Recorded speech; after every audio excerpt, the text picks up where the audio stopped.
Meus amigos, boa noite. Meu nome é Tiago, eu falo aqui da Casa da Caridade e estamos começando mais uma hora do Evangelho. Vamos pegar nossa aguinha, fazer a nossa oração, pedindo sempre ao nosso Mestre Jesus que nos acompanhe e nos guie durante a semana, pedindo para que seja o nosso caminho iluminado perante essa evolução que nós estamos aqui na Terra, pedindo sempre ao nosso Mestre Daniel que nos acompanhe e nos guie sempre. Graças a Deus.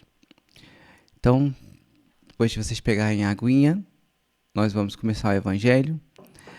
Hoje nós vamos debruçar sobre uma fábula ditada pelo Espírito Hamed, pelo médium Francisco do Espírito Santo Neto, que se chama A Raposa e a Cegonha. Se vocês também quiserem colocar uma musiquinha de fundo ou acender um incenso, o que vocês acharem mais cômodo, o que vocês sentirem mais agradável, também é muito bem-vindo para qualquer hora do Evangelho que a gente fizer. Importante que vocês se sintam muito bem, né? As fábulas, elas são os contos curtos, né, que têm mais ou menos surgido na época do Oriente, por volta de 1500 a.C. Esse costume foi passado oralmente de geração em geração e geralmente ele tem protagonistas animais e eles têm uma moral da história que tem comportamentos humanos que refletem o nosso subconsciente, essas histórias. Vamos assim começar a nossa leitura do livro La Fontaine e o Comportamento Humano. Como eu falei, se chama A Raposa e a Cegonha. A comadre raposa, apesar de mesquinha, tinha lá seus momentos de delicadeza. Num dos tais, convidou sua vizinha cegonha a partilhar da sua mesa. O banquete foi pequeno e não foi muito refinado, pois a raposa vivia de maneira econômica. Um caldo ralo, servido num prato raso, foi oferecido à cegonha, cujo bico, muito duro e comprido, cada vez que tentava tomar a sopa, batia no fundo do prato, e ela nada conseguia beber. A raposa, esperta, aproveitou-se disso e lambeu a sopa toda. Para se vingar, a cegonha convidou a raposa para jantar. Na hora marcada, chegou à casa da anfitriã, esta, com caprichoso afã, pedindo desculpas pelo transtorno, solicitou ajuda para tirar do forno a carne, cujo cheiro enchia o ar. A raposa, gulosa, espiou o cozido. Era carne moída, e a fome a apertar. Sentou-se depressa à mesa, esperando a comida chegar. Nesse momento, a cegonha entrou na sala e colocou sobre a mesa uma vasilha de gargalo estreito e muito comprido. Lá dentro estava a carne moída, a carne macia e cheirosa que seria o jantar. Vocês já perceberam o que aconteceu? A cegonha, com seu bico fino e comprido, conseguiu comer a carne toda, enquanto que a raposa tentava enfiar lá dentro o focinho sem sucesso. Pobre raposa, quis dar uma desperta e só o que conseguiu foi levar levar de volta a sua barriga, roncando de tão vazia. Voltou em jejum para casa envergonhada, com o rabo no meio das pernas e as orelhas baixas. Vejam que nessa fábula a raposa pregou uma peça na cegonha e a cegonha, com o intuito de vingança, arquitetou um plano para se vingar, né? É interessante a gente pensar que a sabedoria popular, como se diz, né? Ela tem aquele ditado: a vingança é um prato que se come frio. Todo mundo sabe desse ditado. E é interessante que sabedoria, a palavra sabedoria, ela significa discernimento, conhecimento profundo. Às vezes nós estamos tanto no automatismo de tudo na vida e nem paramos para refletir o que a gente está falando. A maioria fala essa frase e às vezes a gente segue isso mesmo como verdade. A vingança é um prato que se come frio. Mas a gente tem que perceber que vamos perceber se essa sabedoria popular, como se diz mesmo, ela tem lógica, se ela tem coerência para a nossa vida, se a gente pode pegar isso como uma razão, né, universal.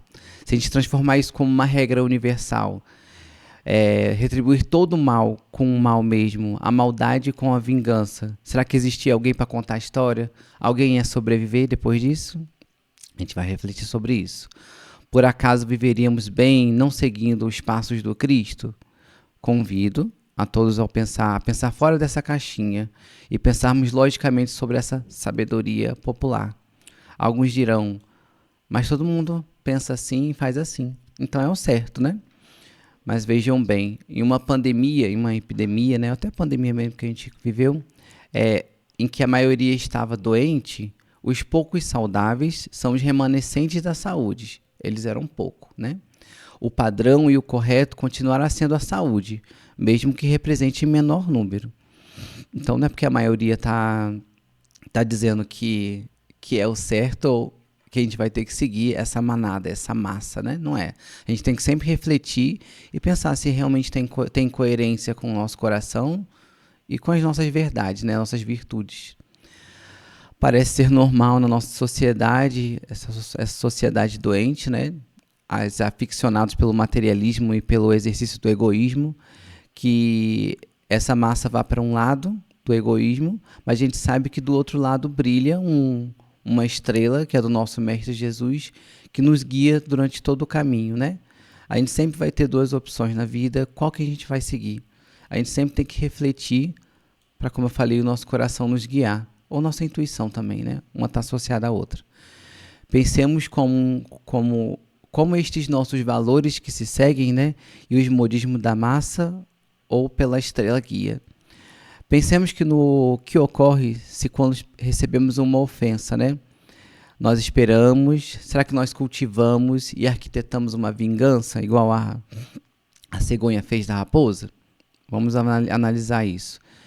E é engraçado que quando a gente pensa assim, né? Quando a gente fica com raiva, a gente pensa numa vingança, a gente espera uma hora certa. A gente sabe que esperar, ficar nessa monoideia, tá, de fazer uma vingança, de executar uma vingança, de remoer essa raiva, ela nos leva a um gasto energético muito grande, né? Essa monoideia, aquele ciclo constante que nós ficamos tão presos nesse assunto que a gente só gasta energia nisso, só fica nessa energia. Nem faz o que a gente tem que fazer na vida, né? A gente só gasta energia com a maldade. E a gente sempre é o primeiro a ser beneficiado ou ter um efeito negativo sobre a energia que a gente tem, né, que a gente emana. A gente sempre é o primeiro a receber essa carga. Sobre essa hora da vingança, né, essa hora certa da vingança, será certamente a hora em que o dito inimigo ele estará mais vulnerável. A gente diria que a hora certa é quando ele está mais vulnerável. E não te parece mais desproporcional qualquer tipo de revanche, ainda mais nessa hora? Toda revanche, é claro que não é certa, né? Mas essa é a pior hora que você poderia fazer. Porque não parece um ato de covardia a pessoa tá no chão e agora é a hora de se vingar? Mas a vingança faz isso, né? Vingança que não é justiça, muito longe disso. Quando a gente fica nesse ciclo de monoideia, de pensando na vingança, parece, e com certeza é, uma roda de samsara, né? Que é um conceito central das religiões do Oriente, do hinduísmo, do budismo, né? De uma prisão cíclica em que há o nascimento, a morte e o renascimento. E esse eterno fluxo, esse fluxo contínuo, né? Ele é impulsionado pelo karma e pelas ações negativas que a gente faz. São os maus comportamentos, são pelos os vícios humanos, a vingança, né? Como é o assunto de hoje. Então, como que se rompe esse ciclo, né? Essa energia que nos deixa sempre no mesmo patamar vibratório e evolutivo. A gente tem que usar a sabedoria, o conhecimento, como a gente está fazendo agora, estudando o Evangelho, a ética e sempre um amor ao próximo. Sempre tentando, ao máximo, um pouquinho cada dia, a gente vai longe. Conta-se que lá na Guerra Mundial, na Áustria e na Alemanha, depois da Segunda Guerra Mundial, alguns judeus sobreviventes, eles formaram um grupo de justiceiros, né? Eles se propuseram a caçar os nazistas que haviam conseguido escapar dos campos de concentração e os judeus matavam impiedosamente esses nazistas, né? É interessante pensar como a gente pode seguir o caminho, né? Um caminho ou outro, né? Eles se tornaram iguais aos nazistas, porque eles se tornaram justiceiros e mataram de acordo com a vingança. Aquilo não é justiça, aquilo ali é vingança. por mais que nada justifique que eles tomassem as próprias mãos à justiça, né? Não é a gente que faz, tem sempre um lado correto. Por outro lado, na mesma época, um senhor chamado Simon Wiesenthal, ele fundou um centro de documentação judaica na Áustria, em que a missão era coletar informações acerca dos nazistas fugitivos. Estima-se que ele levou à justiça 1.100 criminosos, tornando-se um símbolo da luta por justiça e da memória do Holocausto. Seu lema era a justiça e não a vingança. Então perceba que sempre há duas opções, como eu falei no início, né? A gente pode seguir a massa ou a raiva mesmo que a gente tem dentro da gente, que pode nos guiar para um caminho muito complicado e certamente vai guiar, nos desviar da rota, ou o caminho do Cristo. E o do caminho do Cristo é a justiça, não é a vingança. Sempre tem um lado da vingança pura e da justiça. A justiça nunca vai estar com vingança, ela sempre vai estar pura e imparcial. Então vamos nos perguntar, né? Nessa situação, qual lado que a gente ia ficar? A gente ia ficar ao lado dos judeus que buscaram a vingança com as próprias mãos, ou o do Simon Wiesenthal, que fez um grupo, de acordo com as leis dos homens, né? Juntou todas as documentações e entregou os nazistas à polícia, né? A gente tem que sempre pensar desse jeito. Jesus com certeza nos mudaria, nos pediria para que nós seguíssemos o perdão, ele não incentivaria a vingança. Então vamos meditar, né? Com qual caminho a gente consegue seguir até hoje, né? Qual o caminho que com a nossa evolução de hoje, com o nosso conhecimento de hoje, a gente vai seguir. Sempre é o livre-arbítrio que nos orienta, né? A vingança da cegonha é a mesma que ainda utilizamos hoje. É como uma pedra afiada que guardamos com muito zelo para, na oportunidade mais adequada, aspas nisso, eu diria não adequada, né, mas em que tivesse o maior grau de efeito negativo do seu adversário, nós nos resolvêssemos arremessar essa pedra no ponto mais fraco do nosso algoz. E digo que a vingança, ela não é e nunca vai ser no mesmo grau da ofensa. O ofensor sempre vai se sentir com o ego tão ferido que a retribuição de uma alfinetada na mente dele, no entendimento dele, vai ser sempre equivalente a uma apunhalada. Nunca vai ser proporcional. Por isso que a justiça tem que ser sempre imparcial. Não temos que levar esta fábula à discussão se a raposa ou a cegonha estão certas ou erradas. Esse não é o propósito. Percebam que a cegonha teve tempo para pensar, ela teve tempo para pensar e arquitetar uma vingança proporcional, ou talvez mais, depende, ao que a raposa fez, né? Então, certamente que a cegonha ela teve tempo para pensar sobre isso, ela usou a inteligência dela, né? Eu sempre lembro da parábola dos talentos do Evangelho de Mateus, capítulo 25, versículo 14 a 30, é bastante conhecido, né? Que diz mais ou menos assim, em resumo: um homem que ao sair de viagem, chamou seus servos e confiou-lhes os seus bens. A um deu 5 talentos, a outro deu 2 e a outro deu 1, cada um de acordo com sua capacidade. Em seguida partiu de viagem. Ao retornar, percebeu que cada um havia feito coisas diferentes. Dentre elas, o que tinha 1 talento, optou por esconder o talento recebido e por isso seu senhor o retirou o que tinha. Jesus sempre foi um excelente professor, além de um excelente amigo, psicólogo e tudo mais, né?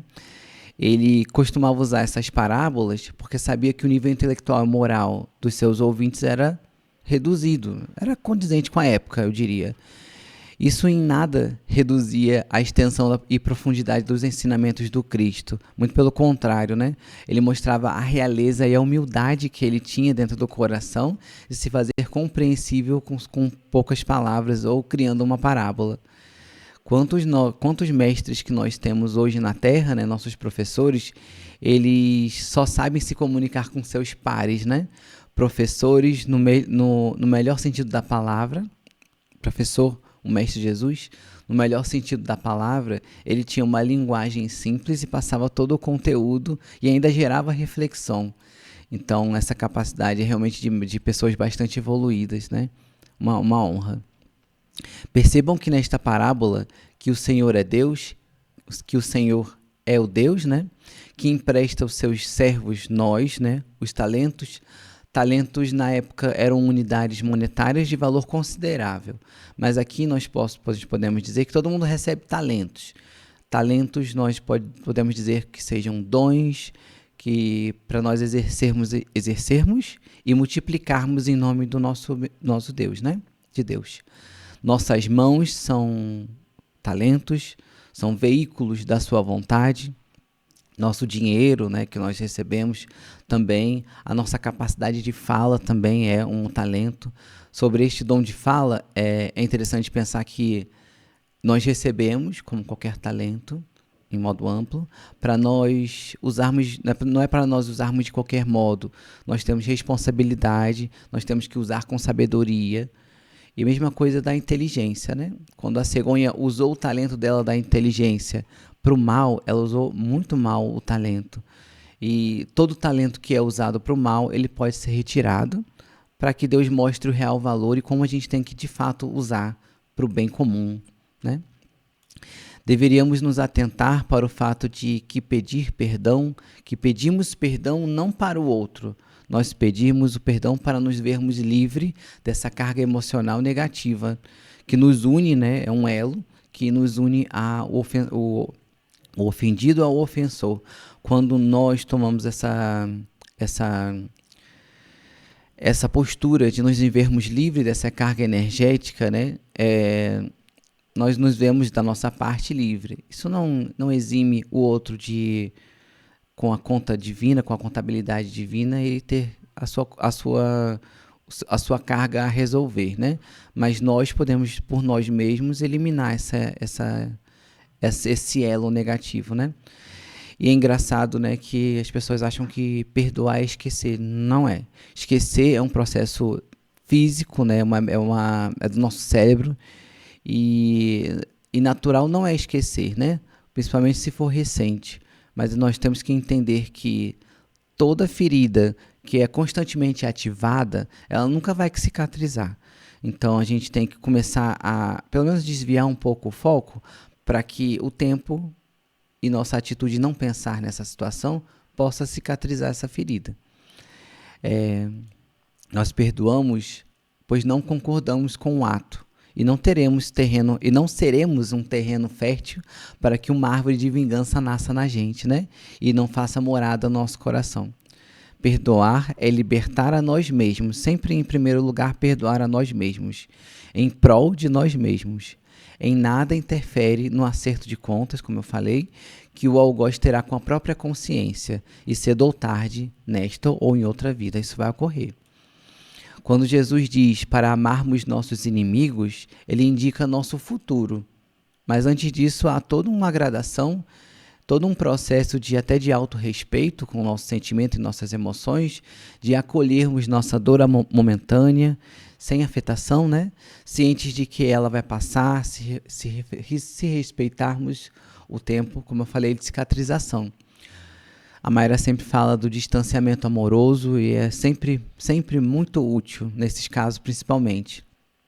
É benéfico para as duas partes, porque nós recuperamos o nosso coração, o nosso psiquismo, enquanto não se criam novos débitos, né? Nós respeitamos os nossos sentimentos, enquanto o nosso coração está sendo curado mesmo, sabe?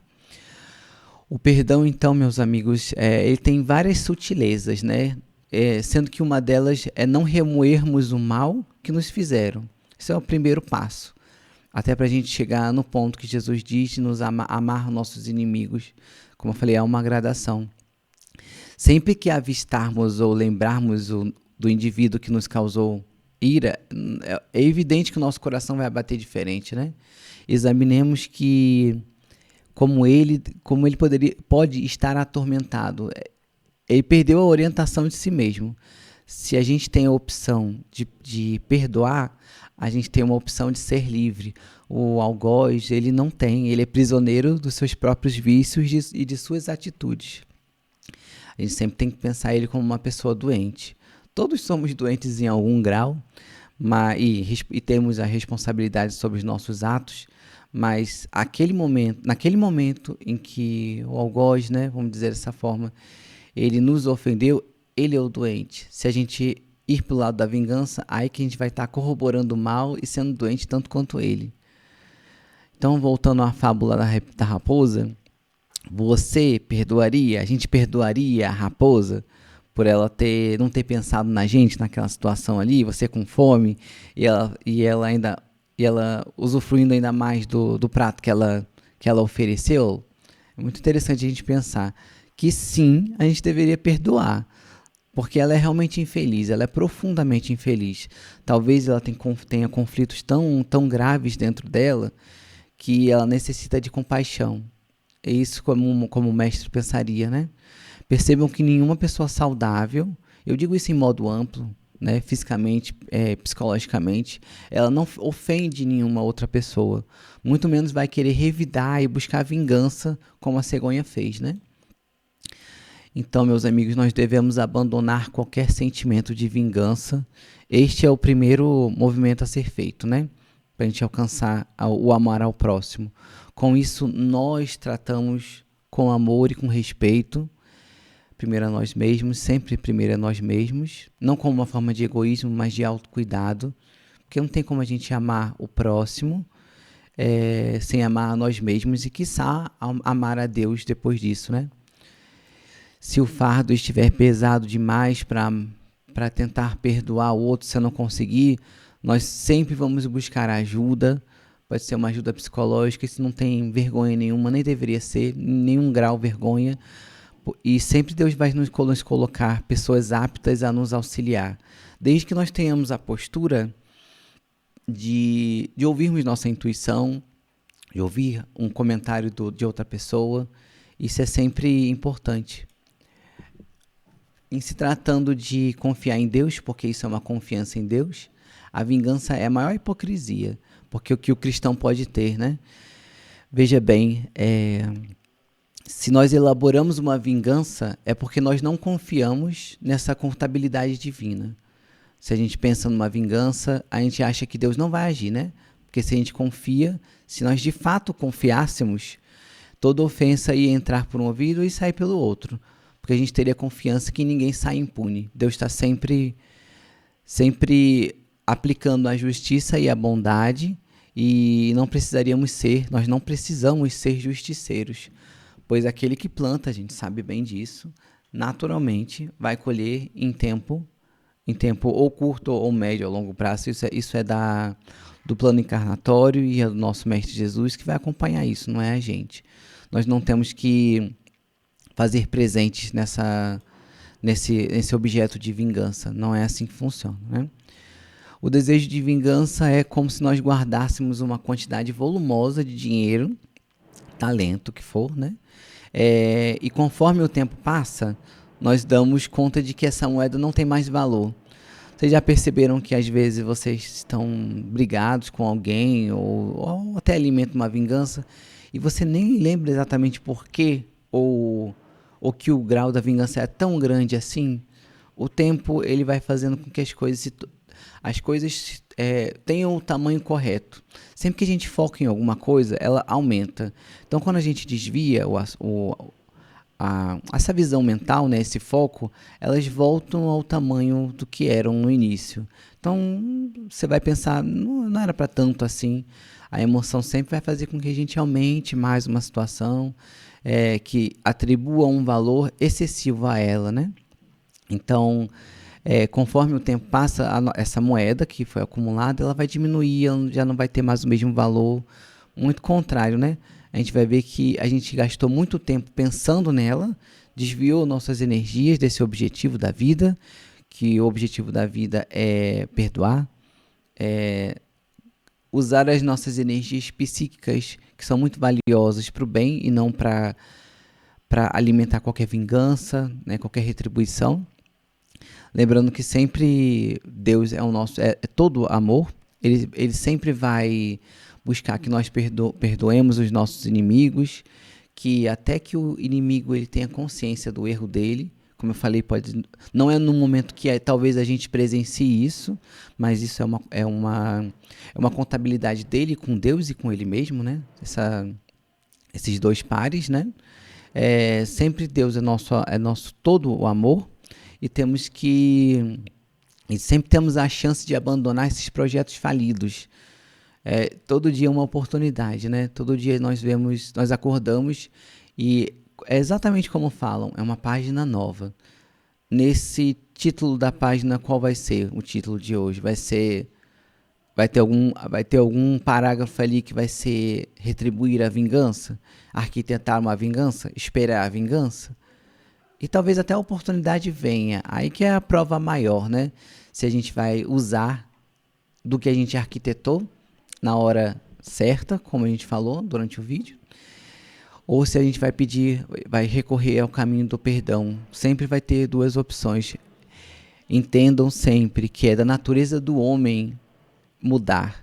A natureza em si ela já mostra isso, que nós seguimos. O dia é sempre diferente do outro, as estações mudam, tudo não. O que é certo na vida é a mutabilidade. Se a gente não for mutável, a gente vai ficar para trás e vai ficar preso no tempo. O que a gente vai plantar para ser diferente do amanhã? Então, faça sempre um pouquinho, se esforce sempre mais um pouquinho a cada dia, a gente vai sempre avançar cada vez mais distante, né?